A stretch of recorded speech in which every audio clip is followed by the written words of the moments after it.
Welcome back. Well, right now, Florida Representative Michael Waltz is the only Green Beret in Congress, but he's looking to increase the ranks. This morning, he joins us with a panel of Green Berets who are running for Congress to discuss their call to serve.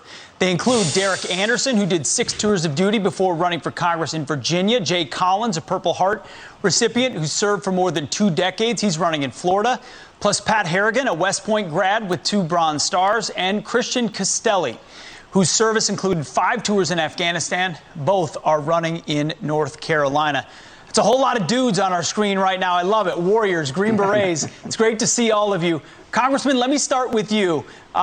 Crenshaw has enlisted a lot of Navy SEALs. Navy SEALs get a lot of the headlines. It's time for the quiet professionals. Tell me why it's important that Green Berets be sent to Congress. Yeah, hey, thanks so much, Pete. And number one, I need reinforcements up here. But number two, look, in the wake of Afghanistan and that debacle, Ukraine and what's going on, Iran and North Korea marching towards a bomb, still the threat of global terrorism, and China is our greatest adversary. We need members of Congress who understand how to hold the Pentagon accountable, how to hold the administration accountable, but more importantly, it's the ethos that they bring: leadership, teamwork, followership, discipline. And look, Pete, if we're all willing to die for that flag, we'll roll up our sleeves and take the tough votes. So 2022 is going to be the year of the GOP veteran. If you want to support these guys, go to GOPFrontlinePatriots.com. And most importantly, we can't let the SEALs hog the spotlight. We need some true quiet professionals in there to get the job done. I knew you'd get that in for sure.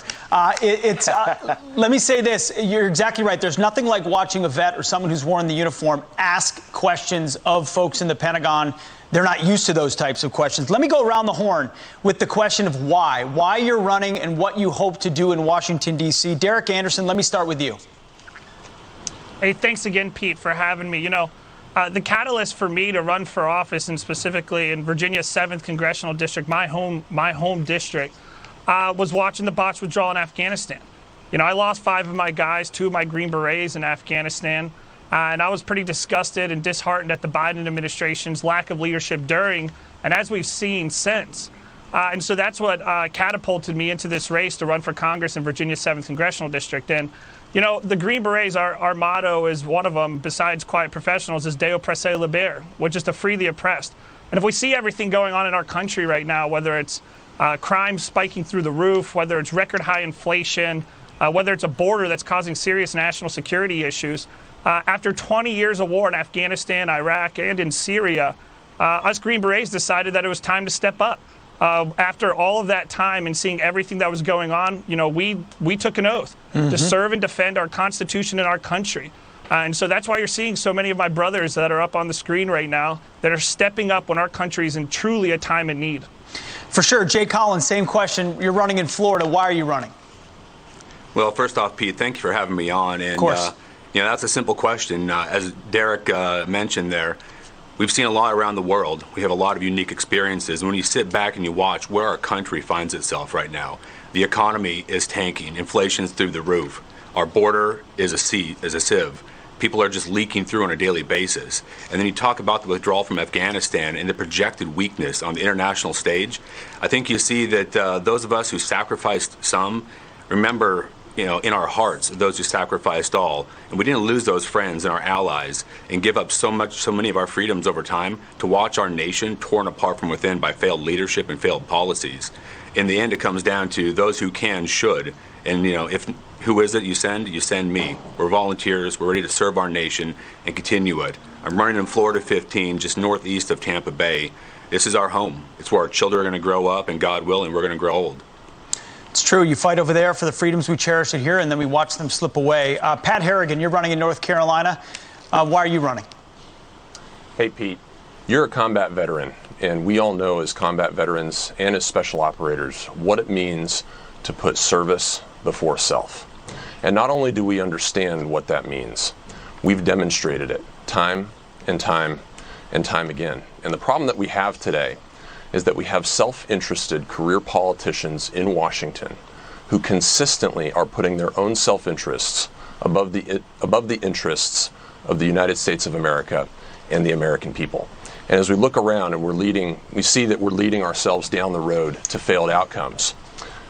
We can't do this anymore. Enough is enough. This isn't actually something I think any of us truly want to do. It's something that we're called to do because we want to make sure that we're not part of the first generation of Americans that leaves the next generation of Americans behind. Yeah, you're right. Feeling compelled to enter the race. I hear that a lot from vets. That's not what you thought your path might be, but here we are. Christian Castelli, again, why are you running? Again, I'd have to echo what Pat said. I feel compelled to run. As a young Ranger, I was taught a 3-word mantra: proactive, dynamic leadership. As a Green Beret, I was taught leadership, decision-making, problem-solving, and that's what what we bring to the table as Green Berets. The men on this screen have sacrificed greatly. They've risked everything for our country, and they have a set of skills that we can bring to Congress.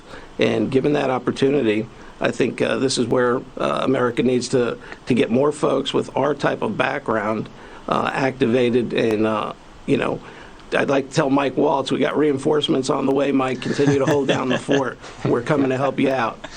I believe it. I believe it. Thank you all. And I will note, looking at those photos, you all have sharper haircuts now than when you had at the Green Berets. It's just sort of a rite of passage. I get it. Yeah. Let's get to one topic real quick around the horn, and I'll end with you, Congressman. We'll get the candidates to answer first. Here is House Majority Leader Steny Hoyer. He was talking about the war in Ukraine and energy at home. Take a listen to this.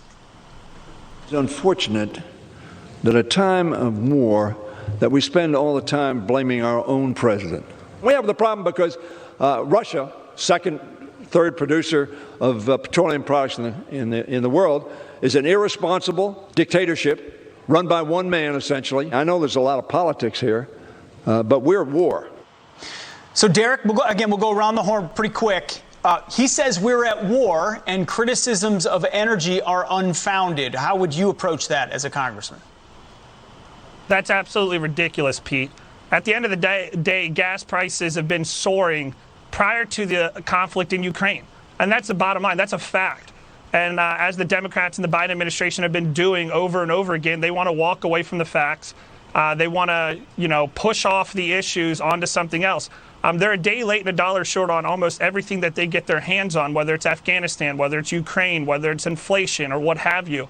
And this is just another ploy by the Democrats and specifically the Biden administration to really push off the issues and kind of divert from each crisis that they get their hands on. And Jay, that's a provocative phrase, saying we're at war. Yeah, Pete, that sure is. I'm a big fan of words have meaning. Pretty sure I haven't seen Congress vote us into war openly against Russia right now. But let's dial back and look at numbers a little bit here. When Biden came into office, gas was, I believe, $2.38 a gallon. Right now, we find a high average price of $4.45 a gallon across this country, and I believe diesel was $5.56, as you mentioned earlier. Mm-hmm. What has Biden done? Well, he's doing everything he said he was going to do, right? With this new Green Deal and all the far left legislature they're trying to push, they stopped Keystone. They've stopped the lease sales on federal and oil. They've stopped drilling on federal lands, and now the permitting is being viewed through the lens of a social cost. He's doing exactly what he said he's going to do, and in the end, I want to use 3 words. It's accountability, honor, and integrity.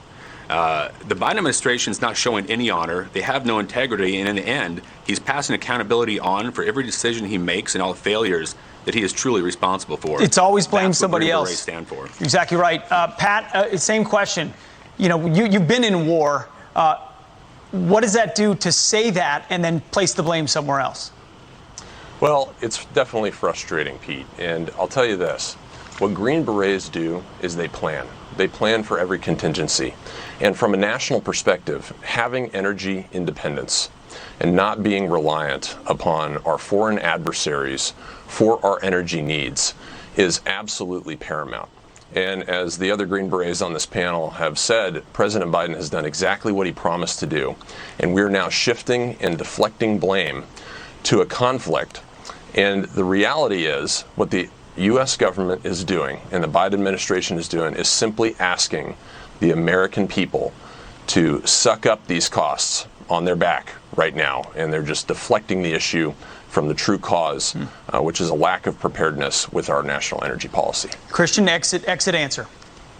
Yeah, so I think Steny Hoyer is nothing but a career politician. He's been in Congress for 40 years. This is just a diversionary tactic to take the focus off of the real issues like the crisis at the southern border. We have a lot of issues here at home that need priority and focus. And once again, this is just another diversionary tactic, which proves that he's a career politician skilled at doing that. Congressman, listening to all this, you must feel like a proud papa almost. Look, these guys, Pete, have been shot at literally all over the world their entire adult lives, and yet they're willing to step up again. They'll be damned. I think I can speak for all of them. If we're going to have our kids growing up in a world led by socialists here in the United States or Chinese communists around the world, this is a fight for our country's future, and these guys are willing to come up here and fight and apply their skills where it matters most. And again, anybody who wants to support them, GOPFrontlinePatriots.com. We need your help. We need your supporting fires. Good for you, and hopefully you do have some reinforcements, all of you. Michael Waltz, Derrick Anderson, Jay Collins, Pat Harrigan, Christian Castelli, thanks for your prior service, and I hope you get another bite at it. Really do.